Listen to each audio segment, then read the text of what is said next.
ආයුබෝවන් හැමෝටම මේ වීඩියෝ එකෙන් මම ඔයාලට කියලා දෙන්න හදන්නේ මෙන්න මේ ගහලා තියෙන සැටලිම කොහොමද මුලින් ඉඳන් හරියට පියවරෙන් පියවර ඒ අදාළ දුර පරතල නම්බර් ලෙවල් අරගෙන හොඳ ෆිනිෂින් එකක් ඇතුව ගහගන්න කියලා. ඉතින් මම මෙතනදී ඉතාමත් පුංචි සැටලිමක් පාවිච්චි කරේ මේ දේවල් කියලා දෙන්න. එහෙනම් අපි බලමු දැන් මේ සැටලිම කොහොමද මුලින් ඉඳන් ගහන්නේ කියලා. ඉස්සෙල්ලාම අපි කරන්න ඕනේ සැටලිම ගහන කොට නැගිල්ලේ Tamanට ඇහැට පේන දුරකින් උසකින් level එකක් ගහ ගන්න ඕනේ. මේක හතර වටේම තනි level එකක්. අපි ඒ level එකෙන් තමයි ඊට පස්සේ මේ සැටලිමේ උඩ කරන ඉදිකිරීම වලට ටේප් එකෙන් level එක ගන්නෙ. ඊට පස්සේ අපි කරන්නේ මේ කණු අතර බීම් පතුල් තියාගන්න එක. බීම් පතුල් තියාගන්න කලින් අපි ගත්ත level එකේ ඉඳන් මෙන්න මේ වගේ ඒ උස අපි අඩි 10ක් ගන්නවා නම් ස්ලැබ් එකේ උස සහ බීම් එකේ උස අඩු කරලා අපි ඒ level එකට මෙන්න මේ වගේ ලෑලි කෑලි L shape එකකට හදලා ඒ කණු ටිකට ගහ ගන්න ඕනේ මුළු බිල්ඩින් එකේම තියෙන. ඊට පස්සේ අපි කරන්නේ බීම් පෙට්ටි ටික හදා ගන්න එක. බීම් පෙට්ටි හදනකොටත් විශේෂයෙන් සැලකිලිමත් වෙන්න ඕනේ. මෙන්න මේ වගේ අපි කෙලින් ගන්න දාරයට නූලක් ඇදලා නූලට තියලා කලම්ප ගහගත්තොත් අපිට මේ දේවල් හරියට ලස්සනට කරගන්න පුළුවන්. ඊට පස්සේ අපි දැන් මේක අඟල් 8 සහ 5 කියන දෙපැත්තට තමයි පෙට්ටිය ගහන්නේ. ඒතර 5 කියන පැත්තේ අපි අඟල් 5ට ඇන පෙලක් ගහගෙන තියෙනවා. ඒ ඇන පෙල ගහලා ඒක තමයි අප අර කෙලින් ලෑල්ලේ තියාගත්තු පැත්තට තියලා එක කෙලවරක ඉඳන් අර ඇනේ යට ලෑල්ලට හේතු කර කර ඇන ටික ගහගෙන යනවා. එතකොට අපිට මේක හරියටම අඟල් 5 සහ 8 කියන පැත්ත මේ L shape එකට හදන මේ බීම් පතුලේ අපිට බලා ගන්න පුළුවන්. ඊට පස්සේ අපි මේ ඇතුලේ තියෙන ඇන ටික ඕනනම් අපිට ගලවලා දාන්නත් පුළුවන්. ඉතින් මේ බලන්න මේ විදිහට හරියටම අඟල් 5ක් තියෙනවා මෙතන උස. මේක ලෑල්ලේ දිගටම ඒ විදිහටම තියෙනවා. මේ පැත්ත අඟල් 8ක් තියෙනවා. ඒකත් දිගටම ඒ ගානටම තියෙනවා කිසිම වෙනසක් නැතුව. දැන් මේ ඔයාලා දකින්නේ මේ විදිහට හදාගත්තු බීම් පෙට්ටි දෙකක්. අර අපි මුලින් ලෙවල් කරලා කණු උඩට ගහගත්ත ලෑලි ආධාරක මත සවි කරලා තියෙන විදිය. ඉතින් මම මේ වීඩියෝ එක ඔයගොල්ලන්ට පෙන්වුවේ නෑ ඒවා සවි කරන විදිය. දැන් ඊළඟ දෙපැත්ත සවි කරන විදිය පෙන්වන්නම්. එතකොට ඔයගොල්ලන්ට හිතා ගන්න පුළුවන් කොහොමද මේ දේවල් මේ බීම් පතුල් ටිකත් සවි කරේ කියලා. ඉතින් මම වීඩියෝ එකේ සමහර අවස්ථාවල් ඒ වගේ මගහරිනවා. මොකද නැත්තම් වීඩියෝ එක ගොඩක් දික් වෙන හින්දා. දැන් බලමු අපි බීම් පතුලක් සම්බන්ධ කරගන්න කොහොමද කියලා. මෙන්න මේ විදිහට දැන් දෙපැත්තක ගහගත්තා නම් මේ දෙකේ දුර අරගෙන හරියට බීම් පතුල අපි බීම දිහා දාගෙන මෙන්න මේ වගේ උඩට උස්සලා මෙතනින් තියලා අපි ඒක ගහ ගන්නවා. ඒක ගහගෙන අනිවාර්යෙන් බීම් පතුලේ ඇතුළේ පැත්තෙන් අපි මෙන්න මේ විදිහට නූලක් දා ගන්නවා. මොකද බීම් පතුල පාත් වෙලා උස්සලා තිබුණොත් අපිට ඒකෙන් බලාගත්ත හැකියි. ඊට පස්සේ අපි යටින් මුක්කුවක් ගහලා ඉර කළා. ඒකට ගැලපෙන විදිහට මෙන්න මේ වගේ తాවකාලිකව අපි T shape එකට හදාගත්ත ලෑලි වලින් ආධාරක කීපයක් ගහනවා. එතකොට මේ බීම් එකේ පතුල පාත් වෙන්නේ නැතුව තියෙනවා. ඉතින් අපි මේකෙන් විතර සෑහීමකටපත් වෙන්නේ නැහැ. අපි ජොයිස් සමුල්ලා ඒවට මුක්කු ගහනකොට මේ බී පතුල් වලටත් අහපව බිමේ ඉඳන් හරියට මුක්කු ගහන්න ඕනේ. මේක අපි කරන්නේ මේ බීම් එක රඳව ගන්න. අනිත් එක තමයි මෙන්න මේ වගේ හොඳ ෆිනිෂින් එකකට කොහෙවත් සිදුරු නැතුව තියෙන ඕනේ අපි ගැහුවට පස්සේ සැටලිම. එතකොට තමයි අපිට හොඳ නිමාවකින් යුතු සැටලිමක් ගහ ගන්න පුළුවන් වෙන්නේ. දැන් අපි ලෙවල් කරලා වටේ බීම් පතුල් ටික ගහගෙන ඉවරයි. ඊට පස්සේ අපි මේ ජොයිස් සමුනන කරන්නේ. ඉතින් මෙතෙන්දී අර ජොයිස් එක ලෑල්ලේ උඩ මට්ටමටම අපි අමුණනවා. අමුණලා මෙන්න මේ විදියට දෙපැත්තට ජොයිස් එකක් ගහගත්තාම මේ දෙක අතර නූලක් ඇදලා ඊට පස්සේ අපි මේ දෙපැත්තට තියෙන ජොයිස් වදින දුරවල් මාක් කරගන්න ඕනේ. ඒ වගේම තමයි තවත් වැදගත් කාරණාවක් මේ දෙපැත්තේ තියෙන ලෑලි දෙකට තමයි අපි දැන් ජොයිස් සමුනන්නේ. ඒවා එහාට මෙහාට වෙන්න පුළුවන් මේ ජොයිස් ගහනකොට. ඒ වගේම ඇද තියෙන්නත් පුළුවන්.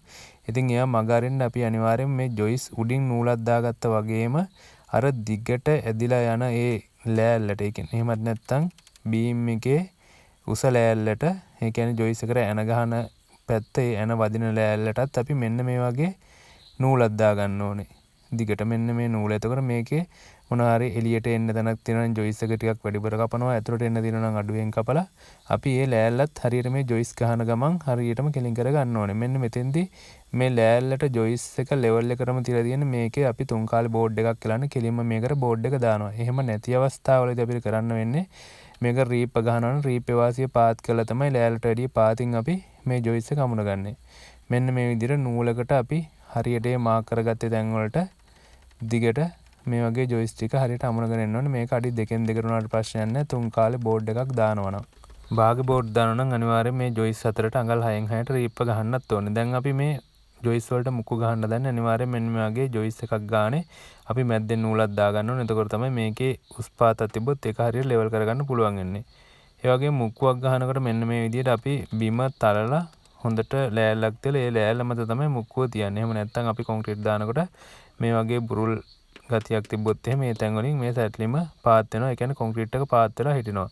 එහෙම නොවෙන්න හරියට මුක්කු ටික තියාගන්න ඕනේ. අනිවාර්යයෙන්ම මෙන්න මේ වගේ මුක්කු ජොයිස් එකේ දෙපැත්තට මාරු කර එකක් එක පැත්තට ගහුවොත් අනික අනිත් පැත්තට ගහලා ගන්න ඕනේ.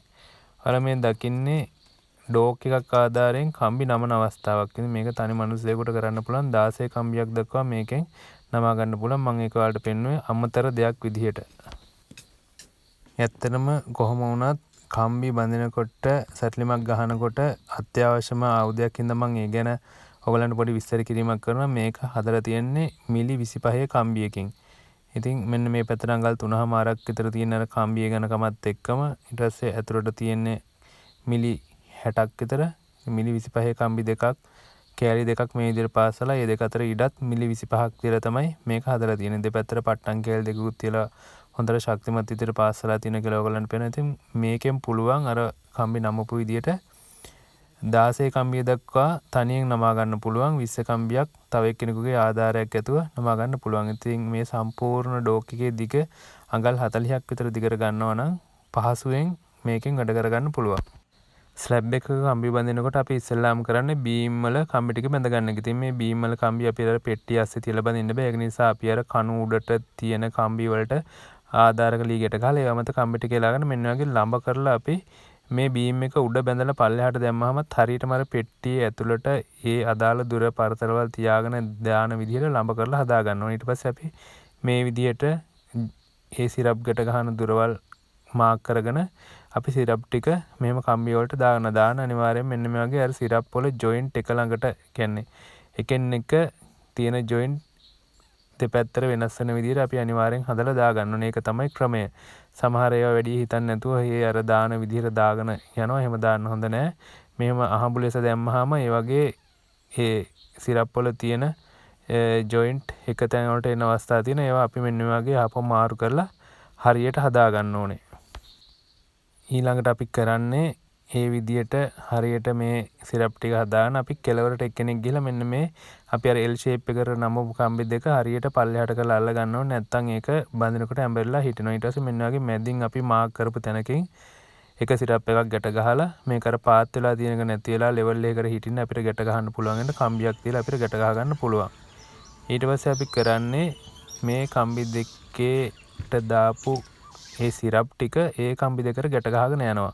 ඉතින් කම්බියක් බයින්ඩින් පොටකින් හරියට ගැට ගන්න ක්‍රමය තමයි මෙන්න මේක.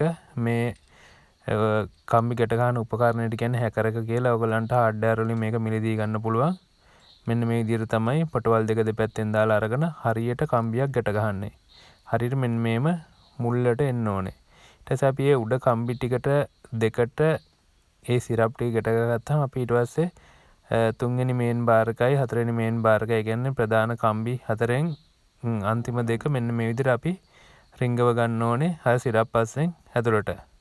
ඒවා નિયમિત දුරවල් වලට ඒ L shape එකට නැමෙන තැන් නමලා බීම් කෙලවරවල් වලට යවලා ලම්බ කරලා බලලා අපි තියාගෙන ඊට පස්සේ අපි මෙන්න මේ විදිහට යට පැත්තත් ඒ සිරප් එක අපි ඒ දාපු කම්බි දෙකට ගැට ගහනවා. ඉතින් ඔයගොල්ලන්ට මෙතෙන්දී බලා ගන්න පුළුවන් කොහොමද හරියට බයින්ඩින් පොටකින් මේ හැකර් එක පාවිච්චි කරලා සිරප් එකක් මේ 12 කම්බියකට එහෙම නැත්නම් බීම් එකකට ගැට ගහගන්න කියලා. මේවල දකින්නේ තේ විදිහට හරියට ගැට ගන්න ක්‍රමය. මේක තනි පැත්තෙන් දාලා ගැට ගහන්න මෙන්න වගේ කතිරයක් වැටෙන විදිහට දාලා තමයි මේක ගැට ගහ ගන්න ඕනේ. හරි දැන් අපි මේ බීම් හතරයි මේ පොඩි සැටලිම වල තියෙන බීම් හතරම ගැට ගහලා ඉවරයි. ඊට පස්සේ අපි අර මේ බීම් උඩට තියාගන්න අපි කම්බි වල ගැට ගහගත්තු ආධාරක ගලවලා හිමින් සැරේ මේ බීම් එක පාත් කරනවා අර අපි සැටලිම ගහලා තියෙන බීම් කෝඩු අතරට. මෙන්න මේ විදිහට අපිට මේක පාත් කරගන්න පුළුවන්. සමහරලාට පාත් කරාම හරියටම හිටින්නේ නැහැ. ඊට පස්සේ අපිට ඒක චුට්ටක් එහෙට මෙහෙට කරලා අර කම්බි වල කවරින් හිටින විදිහට මේ සැටලිමට හරියටම මේ කෝඩුව මේ net එක තියාගන්න පුළුවන්. දැන් ඔයගලන්ට පේනවා අපි මේ සැටලිමේ කම්බි කූඩු ටික ගැට ගහලා ඉවරයි. ඒවා බීම් ඇතුළට දාලාත් ඉවරයි. ඊට පස්සේ මෙන්න මේ විදිහට ඒ කම්බි වලම මාක් කරගන්නවා අපි මේ හරහට දාන එහෙම නැත්නම් මේ ස්ලැබ් එකට දාන 10 කම්බි net එක. මෙතෙන්දී විශේෂයෙන්ම සලකන්න ඕන කාරණාවක් තමයි මේ සැටලිමේ බීම් දෙකක් අතර අඩු දුර තියෙන පැත්තට තමයි අපි ඉස්සෙල්ලාම කම්බි එලන්නේ. ඒ කියන්නේ මේකේ තියෙන්නේ 22යි 14යි තියෙන්නේ 14 පැත්ත තමයි අපි ඉස්සෙල්ලාම දැම්මේ. දාලි වෙලා අපි මේක මාක් කරගත්ත කලින් අර බීම් එකේ අපි බීම් එකට ගැට ගහන්නේ බීම් එකට අස්සෙන් මේ කම්බි දාලා තියෙන ඔයාලට පේනවා. අපි ඊට පස්සේ අයිනුත් තව දික් අතර කම්බියක් දාගෙන මේක ඒ මිමි වලට තියලා හරියට වටෙන් ගැට ගහ ගන්නවා. ඒ කියන්නේ වටේම වටයක් ගැට ගන්නවා. ඔයගලන්ට ඊළඟට පේන්න පුළුවන්. එහෙම ගැට ගන්න ඊට පස්සේ මැද්දෙනුත් කම්බියක් දාලා කතිරයක් ගැටෙන විදිහට මේක ගැට ගහ ගන්නවා. ඒතකොට මේ කම්බි ටික එහෙම යන්නේ නැහැ. එතකොට අපිට කීප දෙනෙක් එක්ක වුණත් මේ කම්බි ටික බඳින්න පුළුවන්. මේ වල දකින්නේ අර කම්බි දිග මදි අවස්ථාවට කම්බි ලැප් ජොයින්ට් එකක් දාලා සම්බන්ධ කරගන්න විදිහ. ඉතින් අඩි 3ක් අපි මේ කම්බි දෙක ජොයින්ට් එක දාන්න ඕනේ. දාලා ඉවරලා අපිට බැඳ ගන්න පුළුවන්. මේ වල දකින්නේ අර කම්බි ටික වටේ දාලා බැඳලා ඊට පස්සේ මැදනුත් කතරයක් කරන විදිහට දාගත්තා. මේ තියෙන වල කවර් බ්ලොක් තියෙන විදිය වල දකින්නේ මෙතනදී අඟලක කවර් බ්ලොක් එකක් තමයි තියන්නේ. මේක අඟල් 4.5ක කොන්ක්‍රීට් එකක් කරනවා. ඊට පස්සේ මේ තියෙන බැල්කනියක් පයින් තැනකදී බැල්කනිය පාත් කරාම එතෙන්ද කම්බි නමා ගන්න විදිය අර ඩෝක් එකේ පාවිච්චි කරලා බලන්න කොච්චර ලේසියිද කියලා. ඉතින් මේ මෙන්න මේ විදිහට තමයි එහෙම කම්බි ටික නවාගෙන මෙතන කම්බි දෙකක් වුණත් 10 කම්බි අල්ලලා මේ ඩෝක් එකෙන් එකපාර නවා ගන්න පුළුවන්. ඉතින් ඒ විදිහට බැල්කනි කම්බි ටිකත් ගැට ගහලා මෙන්න මේ විදිහට සම්පූර්ණ net එක ගැට ගවුවාම අපිට මේකට අඟලේ කවර් බ්ලොක් එකක් තියලා net එක උස්සලා කොන්ක්‍රීට් එක දාන තත්ත්වයට මේකපත් කරන්න පුළුවන්. මේකේ තව පොඩි වැඩ ටිකක් තියෙනවා කරන්න. මේ සයිඩ් බෝඩ් එළියට එනකොට බයින්ඩින් වලින් ගැට ගහන්න ඕනේ. තව ට්‍රෙඩ් බාර් දාන්න පුළුවන්. ඒ වගේ වැඩ ටිකක් තියෙනවා. ඒ වගේම ඕගොල්ලන්ට තව නොතේරුණු දෙයක් තියෙනවා නම් අනිවාර්යයෙන්ම කමෙන්ට් කරන්න කියලා දෙන්නම්. එහෙනම් මේ වගේම තව හොඳ වීඩියෝ එකක් ගෙන මේ බලාපොරොත්තුෙන් අදට නවතින්නම්. ඔයාලා හැමෝටම සුබ දවසක්. අනිවාර්යයෙන්ම ඔයාලට ප්‍රශ්නයක් තියෙනවා නම් කමෙන්ට් කරන්න. ඒවට අනිවාර්යයෙන්ම උත්තර දෙනවා. මොකද මේකේ අපිට නොදැනුණු අඩුපාඩු තියෙන්න පුළුවන් වීඩියෝ එකේ.